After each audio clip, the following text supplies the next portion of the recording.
Hello friends, मेरा नाम है मुस्कान और मैं आज फिर से आप लोगों के लिए वीडियो लाई हूँ। और इस वीडियो में मैं आपको ये नंबर सिस्टम के आगे आने वाले क्वेश्चंस को करवाने वाली हूँ। लास्ट क्लास में मैंने कितने क्वेश्चंस करवाए थे? 4 क्वेश्चन करवाए थे और उस 4 क्वेश्चन में जो भी बेसिक कॉन्सेप्ट यूज़ हुआ था वो मैंने सारे ही कॉन्सेप्ट आप लोग को बता दिया था।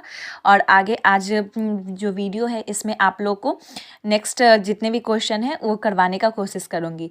और एक चीज़ और, कई बार क्या होता है ना कि आप लोगों को कुछ समझ में नहीं आता, कुछ क्वेश्चन डाउट रह जाते हैं, तो आप लोग क्या कीजिए कि वो कमेंट में डाल दिया कीजिए ताकि जो भी डाउट हो वो हम उसको आपको सॉल्व कर पाएँ। ठीक है, ऐसे डाउट तो नहीं होना चाहिए क्योंकि मैंने जितने भी कॉन्सेप्ट था, बेसिक चीज़ भी जो था मैंने बताया है, पर फिर भी आप लोगों को कहीं भी डाउट हो जाए ना तो आप लोग कमेंट सेक्शन में बता सकते हैं, मैं उसको कोशिश करूँगी कि सॉल्व कर दूँ। ठीक है, तो चलिए आज का क्वेश्चन स्टार्ट करते हैं। और ये कौन सा सीरीज चल रहा है हम लोग का? ये क्वेश्चन जो चल रहा है, सीरीज चल रहा है, ये किसका चल रहा है? पिनाकल का बुक का चल रहा है। और इस पिनाकल के बुक में जितने भी प्रीवियस ईयर के क्वेश्चंस हैं, ये सारे क्वेश्चन CHSL के हैं। तो पहले मैं CHSL के जितने भी क्वेश्चंस हैं उन सबको डाल रही हूँ, फिर धीरे धीरे CGL या फिर जैसे जैसे जो भी एग्जाम आते जाएंगे उन सब के प्रीवियस ईयर क्वेश्चन मैं डालते जाऊँगी। और क्योंकि ये प्रीवियस ईयर क्वेश्चन बनाना सबसे ज़्यादा इंपॉर्टेंट है SSC स्टूडेंट को। क्यों? क्योंकि हर बार ऐसा देखा जाता है ना कि बहुत सारे क्वेश्चन जो होते हैं वो प्रीवियस ईयर से इन्फ्लुएंस होके बनाए जाते हैं। कई बार क्या होता है कि सिर्फ उसका वैल्यू चेंज कर देता है, और कभी कभी तो ऐसा होता है ना कि प्रीवियस ईयर के एग्जैक्टली जैसा पूछा गया है सेम वही क्वेश्चन भी पूछ दिया जाता है। तो इसलिए इम्पॉर्टेंट है कि अगर आप SSC का एग्ज़ाम देने जा रहे हैं तो सबसे पहला चीज़ ये है कि आप लोग उसका प्रीवियस ईयर पूरी अच्छे से बना कर जाइए। क्योंकि अगर आप लोगों ने प्रीवियस ईयर नहीं बनाया तो कहीं ना कहीं आपका मार्क्स जितने आने चाहिए उतने नहीं आ पाएंगे। इसलिए सबसे ज़्यादा इम्पॉर्टेंट है, अगर एक फ्रेशर है और अभी से तैयारी कर रहे हैं तो सबसे पहला आपका पहला काम क्या होना चाहिए कि जितना भी फाउंडेशन है, मीन्स आपका जितना भी बेसिक चीज़ है तीनों सब्जेक्ट मीन्स क्या, मैथ, रीजनिंग और इंग्लिश, ये तीनों का बेसिक आप कंप्लीट कर लीजिए। बेसिक कंप्लीट करने के बाद आपका ये फोकस होना चाहिए कि आप सारे प्रीवियस ईयर क्वेश्चंस लगा जाएं, चाहे वो मैथ्स के हो, इंग्लिश के हो और रीजनिंग के हो। इन सब का आपको क्या करना है कि बेसिक क्वेश्चंस लगाना है और प्लस प्रीवियस ईयर क्वेश्चन लगाना है। उसके बाद फिर आपको क्या करना है, एडवांस क्वेश्चन पे जंप करना है या फिर मॉक लगाना है, ये सब चीज़ें कर सकते हैं। पर सबसे पहला चीज़ क्या कि आपको बेसिक कंप्लीट होना चाहिए, फाउंडेशन कंप्लीट होना चाहिए। अगर आपका फाउंडेशन कंप्लीट है तो आप कैसे भी क्वेश्चन आएंगे ना उसको बना लीजिएगा। और फिर आपको किस पे जंप करना चाहिए, डायरेक्ट प्रीवियस ईयर क्वेश्चन पे, ताकि आपको एक आइडिया लगे कि एग्जाम में किस तरीके से क्वेश्चन पूछे जाते हैं और मेरा किस लेवल का तैयारी है अभी और कितना इसमें इम्प्रूवमेंट करना है। इस तरीके से आप कीजिए, आपका मार्क्स डेफिनेटली इंक्रीज करेगा और बहुत ही अच्छे से इंक्रीज करेगा। ठीक है, इतना मैंने आप लोगों को बताया। अब चलिए क्वेश्चन स्टार्ट करते हैं। पहला क्वेश्चन क्या है, 5 नंबर है। 5 नंबर से स्टार्ट करते हैं। 4 क्वेश्चन मैंने लास्ट क्लास में करवा चुका है। 5 क्या है, if the sum of the two number is 25 and the product is 144 then what is the position difference between the two numbers. ये किस में पूछा गया, SSC में पूछा गया है, 25/5/22 में पूछा गया, मॉर्निंग का शिफ्ट है। ठीक है, चलिए देखते हैं कैसे बनेगा। क्वेश्चन नंबर 5 था ना, क्या था, x प्लस वाई कितना है, 25 है, x इंटू वाई कितना है, 144 है। और पूछा क्या हमसे, x माइनस वाई का वैल्यू पूछा है। आप लोगों ने एक अलजेब्रा में फॉर्मूला पढ़ा होगा, x minus y square is equal to x plus y का होल स्क्वायर माइनस 4ab। अगर आप इसको पूरा एक्सप्रेशन को बनाइएगा तो दोनों साइड बराबर आ जाएगा, LHS इक्वल टू RHS आ जाएगा। और अगर आ जा रहा है तो हम लोग क्या कर सकते हैं, ये फॉर्मूला यूज़ कर सकते हैं। चलिए हम एक बार आप लोग को इसको एक्सप्लेन कर देते हैं, मीन्स इसको डिराइव करके दिखा देते हैं ताकि कहीं भी कन्फ्यूजन ना हो। क्योंकि फॉर्मूला जो है ना, सिर्फ अगर आप याद कर लेते हैं ना तो वो कुछ समय बाद हो सकता है कि आप भूल जाए, प्रैक्टिस ना करें तो। पर एक बार जब आप उसका डेरिवेशन देख लीजिएगा कैसे बनाना है तो आपके दिमाग में क्लिक हम जल्दी कर जाएगा, आपको समझ में आएगा कि हम क्यों यूज़ कर रहे हैं। ठीक है, और इसमें ना, इस चैप्टर में सबसे ज़्यादा इम्पॉर्टेंट क्या है ना कि आपको अलजेब्रा का फॉर्मूला थोड़ा याद होना चाहिए। और सिर्फ याद रहने से काम नहीं चलेगा, आपको ये समझ होना चाहिए कि कब किस फॉर्मूले में कब किस क्वेश्चन में कौन सा फॉर्मूला लगाना है। जैसे कि मैंने यहाँ पर x माइनस वाई का होल स्क्वायर ही क्यों यूज़ किया और इसका ये वाला ही क्यों यूज़ किया। x माइनस वाई का होल स्क्वायर का एक फॉर्मूला तो ये भी होता है कि x square plus y square minus 2xy। मैंने वो फॉर्मूला क्यों नहीं यूज़ किया, मैंने फॉर्मूला वो इसलिए नहीं यूज़ किया क्योंकि वो यहाँ पे बेनिफिशियल नहीं हुआ, क्योंकि x square plus y square minus 2xy लगाएंगे तो x square plus y square का कहीं वैल्यू दिया हुआ है, नहीं दिया हुआ है, तो हम कैसे फाइंड कर पाएंगे, नहीं फाइंड कर पाएंगे। पर यही जब हम ये फॉर्मूला लगा रहे हैं तो इसमें क्या एक्स प्लस वाई यूज़ हुआ है, एक्स प्लस वाई का वैल्यू दिया हुआ है तो हम आसानी से पुट कर सकते हैं, एक्स वाई का भी वैल्यू दिया हुआ है तो वो पुट कर देंगे तो हमारा क्या हो जाएगा, आंसर आ जाएगा। इसलिए आपको ये समझ होना चाहिए कि कब कौन सा फॉर्मूला यूज़ करना है, कब नहीं यूज़ करना है। और ये सिर्फ आपको ना एक प्रैक्टिस से ही आ सकता है। जब तक आप प्रैक्टिस नहीं कीजिएगा, खुद को क्वेश्चन को नहीं बनाइएगा, तब तक आप लोग को ये चीज़ नहीं हो पाएगा। ठीक है, ये वाला देखते हैं, एक्स स्क्वायर, इसको एक डिराइव कर रहे हैं ना, पहले डिराइव कर लेते हैं, उसके बाद क्वेश्चन को सॉल्व कर देंगे। ठीक है, x square plus y square plus 2xy, sorry यहाँ पर ए बी नहीं एक्स वाई, अगर ए बी लिख रहे हैं तो सारे में ए बी, एक्स वाई लिख रहे हैं तो सारे में एक्स वाई। ठीक है, माइनस 4xy, तो क्या हो जाएगा, x square plus y square minus 2xy। इधर भी क्या आ गया, x square plus y square minus 2xy, means क्या, LHS is equal to RHS हो गया। ठीक है, अब यहाँ पर ये x माइनस वाई का पूछा था ना, x माइनस वाई का whole square, x plus y यानी कि 25 का होल स्क्वायर माइनस 4 इंटू 144, इसको सॉल्व कीजिएगा तो कितना होगा, 625 होता है इसका स्क्वायर, और इसको मल्टीप्लाई कीजिएगा तो कितना आएगा, 576 आएगा, यानी कि 49। तो यहाँ पर x minus y whole square का ये वैल्यू है, और पूछा क्या गया है हमसे, x माइनस वाई पूछा गया, तो x माइनस वाई का वैल्यू कितना आ जाएगा, 7 के बराबर आ जाएगा।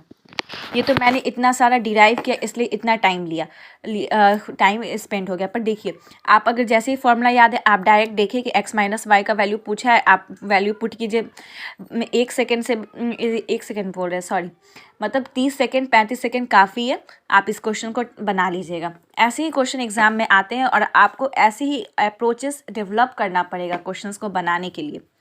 चलिए देखते हैं, ऑप्शन में है 7, देखिए पहला ही ऑप्शन है, सॉरी यहाँ पर है, दूसरा ही ऑप्शन क्या है, 7 है। अब दूसरा देखते हैं, 6 number, on dividing by a certain number the quotient is इतना एंड द रिमाइंडर इज इतना, डिवीजर क्या है ये पता करना है। ये क्या है, SSC CHSL का है, आफ्टरनून का है। ठीक है, दोपहर वाले शिफ्ट का ये क्वेश्चन पूछा गया है। कौन सा नंबर है, पहले नंबर को हम लोग लिख लेते हैं, 6 नंबर है 8 6 7 5 1 2 3, 8 6 7 5 1 2 3 है। इसका क्वोशिएंट क्या है हमारा, 33611 है, और इसका रिमाइंडर हमको पता लगाना था ना, नहीं रिमाइंडर भी दिया हुआ है, रिमाइंडर कितना है, 3485 है। ठीक है, अब हमको इसका पता क्या करना था, क्वेश्चन में डिवीजर पता करना था। आप लोगों ने एक फॉर्मूला पढ़ा होगा क्लास 9th या 10th में, आप लोगों ने एक फॉर्मूला पढ़ा होगा, उसमें क्या होता था ना कि डिवीजर और रिमाइंडर का फॉर्मूला आता था। 9th या 10th या फिर उससे पहले भी हम लोग इसको 6-7 में भी पढ़ते हैं। आप लोग को ये चीज़ समझ में आना चाहिए कि इस फॉर्मूला का क्या यूज़ है। यहाँ पे इसमें क्या होता है, इसका फॉर्मूला क्या होता है, dividend is equal to dividend equal to quotient plus divisor. देखिए डायरेक्ट फॉर्मूला पे बन जाएगा, सॉरी यहाँ पर इनटू होता है, quotient into divisor plus remainder. यहाँ पे देखिए क्या दिया हुआ है, क्वोशिएंट दिया हुआ है, रिमाइंडर दिया हुआ है, डिवीजर पूछा गया, डिविडेंड भी दिया हुआ है। तो यहाँ पे पुट कर दीजिए 8 6 7 5 1 2 3, क्वोशिएंट के जगह पे 33611 इंटू डिवीजन हमको फाइंड करना है, डी से डिनोट कर दे रहे हैं, रिमाइंडर क्या है 3485 है। ठीक है,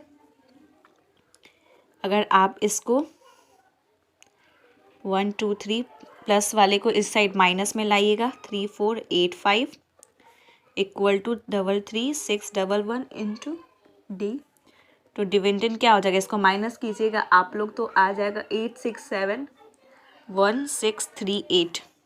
ठीक है, और डिवाइडेड बाई 33611।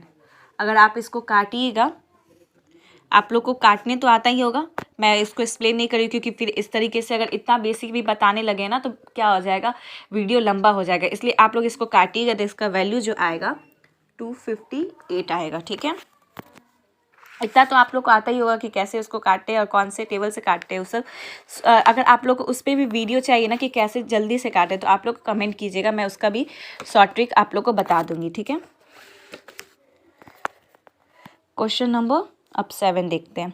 क्वेश्चन नंबर 7 में क्या पूछा गया है, what is the least positive value of A, the number is इतना विच इज़ डिविजिबल बाई 9। देखिए यहाँ पर एक वैल्यू ए बीच में डाल दिया है और ए का वैल्यू हमसे पूछा गया कि वो ए का वैल्यू क्या होगा, वो पर नंबर पूरा नंबर जो है वो 9 से डिविजिबल होना चाहिए। इस टाइप के क्वेश्चन मैंने लास्ट लेक्चर में करवाए हैं, जिसमें मैंने आप लोग को डिविजिबिलिटी टेस्ट बताया था कि कैसे हम लोग को चेक करना है कि कौन सा किससे डिविजिबल है और कौन सा किससे नहीं। चलिए पहले सबसे पहले नंबर लिखते हैं, कौन सा नंबर था, 3 4 2 7 8 A 2 5 9 7। ये क्या है, हमारा नंबर है और ये किससे डिविजिबल होना चाहिए, 9 से डिविजिबल होना चाहिए। और मैंने आप लोग को डिविजिबिलिटी टेस्ट लास्ट ही क्लास में बताया था। इससे कुछ बहुत सारे क्वेश्चन जो रिलेटेड जो थे ना, बहुत सारे क्वेश्चन मैंने आप लोग को करवाया भी था। अगर आप लोग को याद हो तो, अगर नहीं भी याद है ना तो एक बार और वीडियो को देख लीजिए, पता चल जाएगा कि कैसे होगा। ठीक है, सबसे पहले इसका डिविजिबिलिटी 9 का डिविजिबिलिटी रूल क्या होता है कि इसका जो पूरा का जो सम होता है ना, सबको क्या करते हैं, सम कर देते हैं। और सम अगर जो है वो 9 से डिविजिबल हो जा रहा है तो मतलब वो डिविजिबल होगा। ठीक है, तो सम कर देते हैं, 4 3 7 7 2 9 9 7 16 16 और 8 कितना हो गया, 24 24 और ए है 2 और 5 7 7 और 9 7 16 16 और 7 कितना हो गया, 23 हो गया। अब इनको सम कर लेते हैं। ठीक है, 57 और ये किससे डिविजिबल होना चाहिए, 9 से होना चाहिए। यानी कि एक ऐसा कौन सा वैल्यू रखें कि डिविजिबल हो जाए। डिविजिबल मतलब क्या, कि उसका रिमाइंडर 0 बचना चाहिए। ऐसा कौन सा वैल्यू रखें, 57 है, अगर आप ए का वैल्यू 1 रख दीजिए, 58 9 से कट पाएगा, कभी भी नहीं कट पाएगा। आपको इसमें क्या करना ना कि ए का वैल्यू पुट करके देखना पड़ेगा कि कौन सा वैल्यू कटेगा कौन सा नहीं। तो अगर आप एक एक करके वैल्यू पुट कीजिएगा ना तो वो थोड़ा सा लेंदी होगा। आप ये सोचिएगा कि पहले 1 पुट करें, फिर 2 पुट करें, 3 पुट करें, ऐसे कहाँ तक पुट कीजिएगा।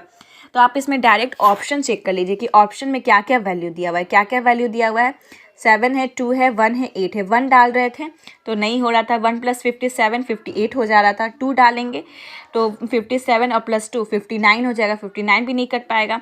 फिर 8 डालिएगा तो 8 डालिएगा तो वो भी नहीं कटेगा। अगर 7 डालते हैं ना तो एग्जैक्टली कट जाएगा। देखिए कैसे करते हैं, 57 में अगर आप 7 जोड़ दीजिएगा तो कितना हो जाएगा, ऐड करके देखिए, 64 हो जाएगा। पर अगर 1 सेकेंड, कहीं लगता है गलती कर दी, ऐड कर रहे हैं, 64 भी तो कैंसिल नहीं होगा ना, 64 थोड़ी आता है 9 के टेबल में, 54 होता है। शायद सम करने में गलती हो गया, देख लेते हैं एक बार। 4 3 7 2 9 9 7 16 16 8 24 24 2 26 26 5 31 31 9 40 40 और 7 47। देखिए यहाँ पर 47 होगा। अगर अब आप पुट कीजिएगा ना तो कितना हो जाएगा, 54 हो जाएगा। और 54 9 के टेबल में कितने बार में आता है, 6 बार में। यानी कि टोटली क्या हो जाएगा, डिविजिबल हो जाएगा। यानी कि टोटली डिविजिबल मतलब रिमाइंडर क्या हो गया, रिमाइंडर जो होना चाहिए वो 0 के बराबर होना चाहिए। रिमाइंडर 0 होना चाहिए। रिमाइंडर इसमें कुछ भी बचेगा नहीं बचेगा। तो यानी कि क्या, ऑप्शन नंबर ए का वैल्यू क्या हो गया, इस हिसाब से 7 हो गया। यानी कि ऑप्शन नंबर 1 हो गया। ठीक है, क्वेश्चन नंबर 8 देखते हैं। Find the greatest among the following option. इसमें से हम लोग को ग्रेटेस्ट फाइंड करना है कि कौन सा ऑप्शन जो है वो ग्रेटेस्ट है। ठीक है, ऑप्शंस देखते हैं। 0.62 है। ठीक है, ये हो सकता है, आगे सबका चेक कर लेते हैं, उसके बाद पता चलेगा कि कौन सा है कौन सा नहीं है। 2/3, 2/3 का मतलब क्या हो गया, 2 को 3 से डिवाइड दे दीजिए। ठीक है, तो क्या होगा, 0 पॉइंट समथिंग आएगा। 0 पॉइंट समथिंग कितना आ जाएगा, यहाँ पर एक 0 बैठाइएगा तो 0.6 आएगा, 0.6 आएगा। फिर उसके बाद कितना हो जाएगा, 18 आएगा। फिर एक बार और बैठाइएगा, फिर 0.66 समथिंग आएगा। ठीक है, ऐसे चेक करना है अप्रॉक्स में। 0.57 तो कभी नहीं हो सकता क्योंकि एक बार ये आया है तो इससे बड़ा ही होगा। 4.5 चेक कर लीजिए, सॉरी 4/5 को चेक कीजिएगा तो 5/4। ये तो डायरेक्ट पता चल रहा है कि 0.8 यहाँ पर 0 बैठाइएगा तो 0.8 समथिंग आएगा। मीन्स क्या होगा, सबसे बड़ा वैल्यू क्या होगा, यही होगा। ठीक है। क्वेश्चन नंबर 9 क्या कह रहा है, how many 2 digit numbers are divisible by 3 और 5। हमको पता करना है कि कितने नंबर जो है वो डिविजिबल है 3 और 5 से। 2 डिजिट नंबर, 2 डिजिट नंबर कहाँ से स्टार्ट होगा बताइएगा। 2 डिजिट नंबर जो है वो डिविजिबल होना चाहिए, किससे डिविजिबल होना चाहिए, 3 और 5 से।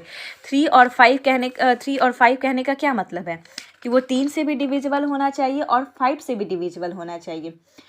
ये नहीं कि सिर्फ या तो 3 से या तो 5 से, नहीं, इसमें 3 और 5 दोनों से बोला, यानी कि 3 से भी डिविजिबल होना चाहिए और किससे होना चाहिए, 5 से भी डिविजिबल होना चाहिए। ठीक है। तो ऐसे कितने नंबर जो हैं वो डिविजिबल होंगे 2 डिजिट। ठीक है, ऐसे पता करना है। सबसे पहले टोटल 2 डिजिट नंबर कितने होंगे। 2 डिजिट नंबर कहाँ तक होते हैं, यहाँ पे बनाते हैं question number 8। 2 digit number means क्या, 99 तक हो सकते हैं। 99 से क्या होता है, 2 डिजिट नंबर स्टार्ट हो जाता है, सॉरी स्टार्ट नहीं, ख़त्म होता है। और स्टार्ट कहाँ से होगा, 10 से। ये पहला है और ये क्या है, लास्ट है। ठीक है। तो यानी कि अगर हम टोटल निकालें, टोटल 2 डिजिट नंबर निकालें तो कितना हो जाएगा, 99 में से 10 तो उसका आ ही जाएगा, इसमें से 1 घटाना पड़ेगा, मीन्स 9। 19 में से 9 घटाइएगा तो कितना हो जाएगा, यही हमारा टोटल निकलेगा। टोटल कितना निकल गया, 90। यानी कि टोटल 90 ऐसे डिजिट होंगे, 2 डिजिट, जो कि 2 डिजिट के नंबर होंगे। ठीक है। ऐसे टोटल कितने नंबर मिल गए, 90 मिल गए। अब इसमें से पता करना है कि उसमें से कितने नंबर जो है 3 से डिविजिबल होंगे और 5 से डिविजिबल होंगे। 3 से डिविजिबल होने वाले कौन कौन से होंगे, सबसे पहला नंबर कौन सा मिलेगा जो कि 3 से डिविजिबल होगा। 3 से डिविजिबल होने के लिए कौन सा होगा, 12 होगा, 15 होगा, 18 होगा। 2 डिजिट पूछा है, 2 डिजिट मतलब 10 से ज़्यादा ही होना चाहिए, 10 तो कटेगा नहीं खुद से। 11 होगा, 12 होगा, 11 भी नहीं हो सकता, 12 से स्टार्ट होगा। ठीक है। 12 से लेते लेते कहाँ तक जाएगा, 99 तक जाएगा। ठीक है। 12 से 99 तक जाएगा। तो इसका पहला वो वाला आप लोगों ने पढ़ा होगा ना AP में, T(n)(a + n-1 × d, इस तरीके। तो पहला क्या है, 12 है, n हमको फाइंड करना है, क्या है, डिफरेंस कितने का हो रहा है, 3 का डिफरेंस है, और टोटल नंबर कितना है, 99 तक हमको जाना है।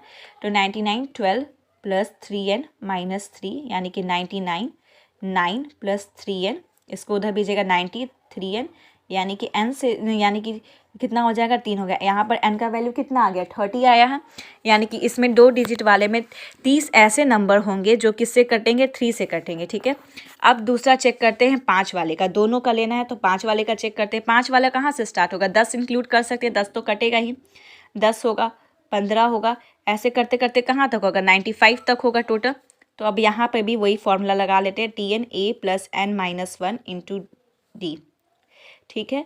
ये पहला नंबर 10 है, फिर n-1, डिफरेंस कितना का है, 5 का है, और कहाँ तक है नंबर, 95 तक है।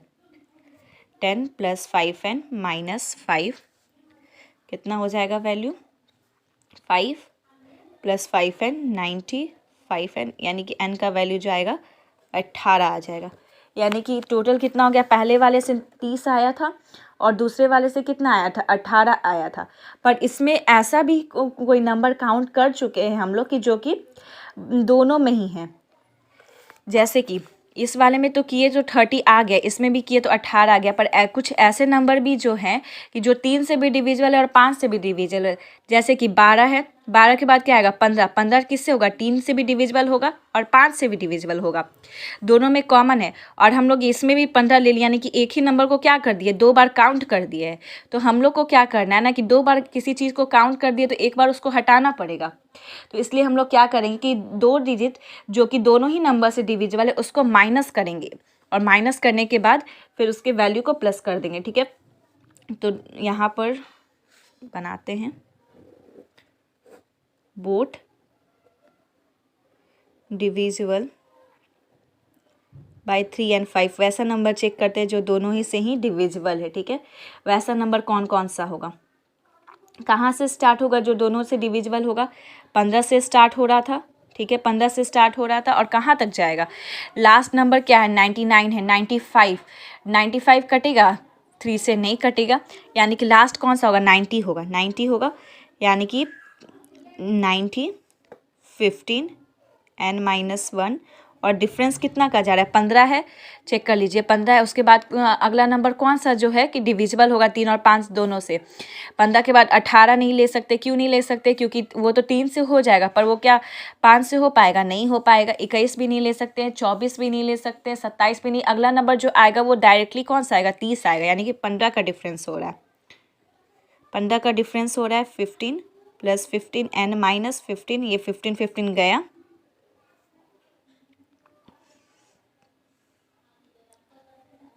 कितना हो गया 6 हो गया। n का वैल्यू कितना आ गया 6 हो गया। अब हम लोग इसका यानी कि अब निकालिए, अब इसको डायरेक्टली कर लेते, इन दोनों को ऐड करेंगे 13 प्लस 18 और इसमें क्या हुआ, इसमें भी हम लोग एक नंबर ऐसा ले चुके हैं जो इसमें दोनों में है और इसमें भी। देखिए 15 को इसमें भी काउंट किया, 15 को इसमें भी काउंट किया, तो एक बार उस नंबर को घटाना पड़ेगा, तो इसलिए उसको घटा देंगे। तो अब जो आंसर आ जाएगा कितना आएगा 42, यही हमारा आंसर हो जाएगा। इसमें ये चीज़ बहुत ही इंपॉर्टेंट है कि आप लोगों ने क्या किया ना कि एक बार 12 और 15, 12 से स्टार्ट किया हमने, तो उसमें 3 के टेबल में 15 भी आता है और 5 के भी टेबल में 15 आता है, तो 15 3 वाले में भी काउंट कर लिया और 5 वाले में भी काउंट कर लिया, तो 2 बार काउंट हो गया ना। तो इसलिए क्या करेंगे कि एक बार उसको हटा देंगे। इसलिए हटाने के लिए हम लोग क्या किए कि 2 नंबर जो दोनों से डिविजिबल उसका वैल्यू भी निकाल ली और दोनों को ऐड करके उसमें से वैल्यू निकाल दिया।